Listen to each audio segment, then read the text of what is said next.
नमस्ते दोस्तों, स्वागत है आपका हमारे YouTube चैनल सोहम यस गावंडे में। चलिए सुनते हैं पूजनीय बापूजी के सत्य के प्रयोग अथवा आत्मकथा और हमारे जीवन को और भी सुंदर, सरल और सफल बनाने का प्रयास करते हैं। सत्य के प्रयोग अथवा आत्मकथा, लेखक मोहनदास करमचंद गांधी, दूसरा भाग।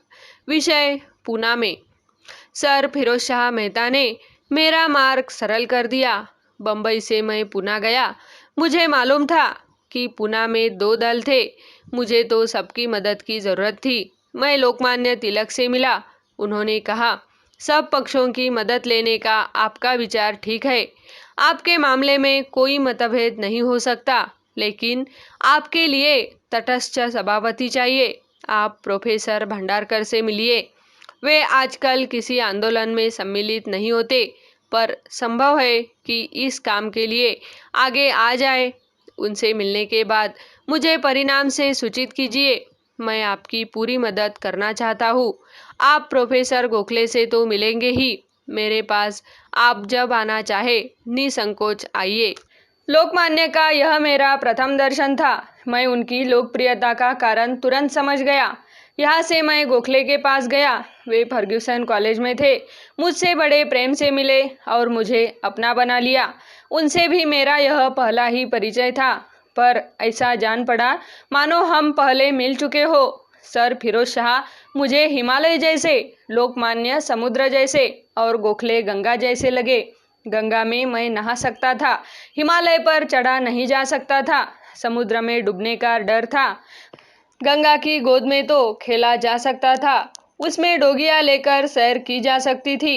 गोखले ने बारीकी से मेरी जांच की, उसी तरह जिस तरह स्कूल में भर्ती होते समय किसी विद्यार्थी की जाती है। उन्होंने मुझे बताया कि मैं किस किस से और कैसे मिलूं और मेरा भाषण देखने को मांगा।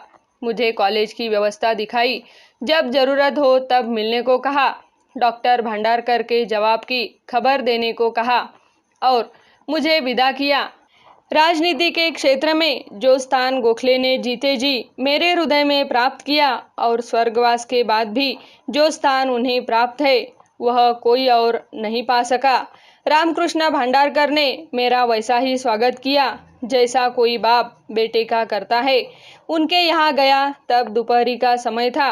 ऐसे समय में भी मैं अपना काम कर रहा था।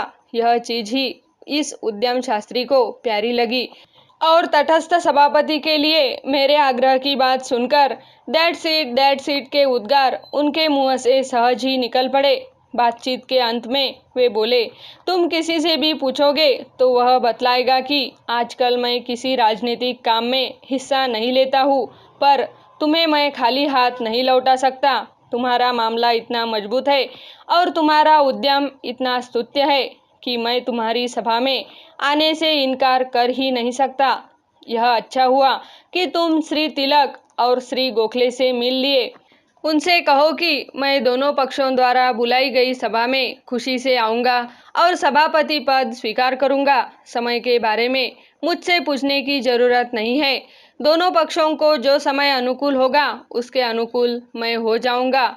यो कहकर उन्होंने धन्यवाद और आशीर्वाद के साथ मुझे विदा किया। बिना किसी हो हल्ले और आडंबर के एक सादे मकान में पूना की इस विद्वान और त्यागी मंडली ने सभा और मुझे संपूर्ण प्रोत्साहन के साथ विदा किया। वहाँ से मैं मद्रास गया। मद्रास तो पागल हो उठा। बाला सुंदरम के किस्से का सभा पर गहरा असर पड़ा। मेरे लिए मेरा भाषण अपेक्षाकृत लंबा था, पूरा छपा हुआ था, पर सभा ने उसका एक एक शब्द ध्यानपूर्वक सुना।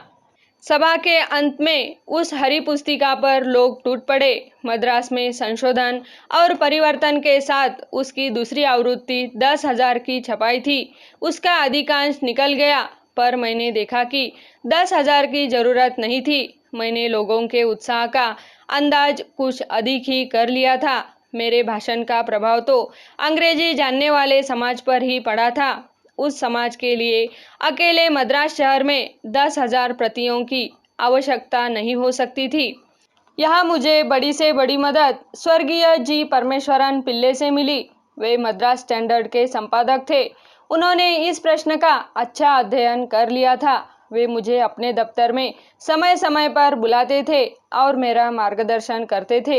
हिंदू के जी सुब्रमण्यम से भी मैं मिला था।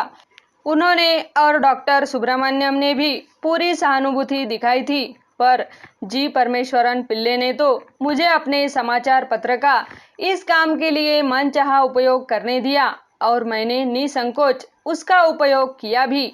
सभा पाच्चाप्पा हॉल में हुई थी और मेरा ख्याल है कि डॉक्टर सुब्रमण्यम उसके सभापति बने थे। मद्रास में सबके साथ विशेषकर अंग्रेजी में ही बोलना पड़ता था। फिर भी मैं बहुतों से इतना प्रेम और उत्साह पाया कि मुझे घर जैसा ही लगा। प्रेम किन बंधनों के नहीं तोड़ सकता। समाप्त। यह प्रयास अच्छा लगे तो चैनल को सब्सक्राइब, लाइक और शेयर करें। धन्यवाद।